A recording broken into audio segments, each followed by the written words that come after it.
My thesis is revolving within the concepts of clouds and the cloud computing systems, and this whole idea of network and the future of the network and what privacy has to do with it.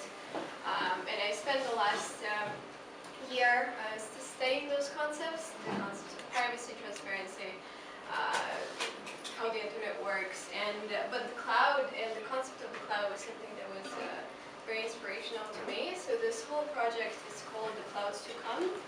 And it is a speculation on the future of the internet, the future of data, the future of data storage. We will begin by narrating a story from the perspective of the protagonist, who is a drone. We're going to look at the world in the post-Anthropocene, and we will see how far we've come from the traditional way of data storage to the future. So we can kill the lights.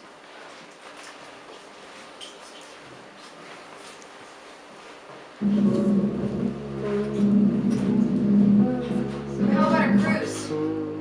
How about a cruise through the world of tomorrow?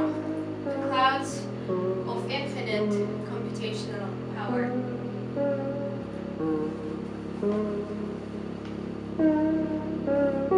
Let's drift through the city where we catch glimpses of techno-clouds and see them emerge on the building's facades with code and fog. Here, in a brief moment of data transfer, your window becomes a true window to the other worlds around you. But first, we wrapped our planet with cables that run underwater, and our cloud was born in the water on a cargo ship that carried construction materials to the cloud's first home, the data center.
It's the northernmost metal mine in the world, situated at 76 degrees north latitude in the high Arctic archipelago on the southwest shore of the little Cornwallis Island.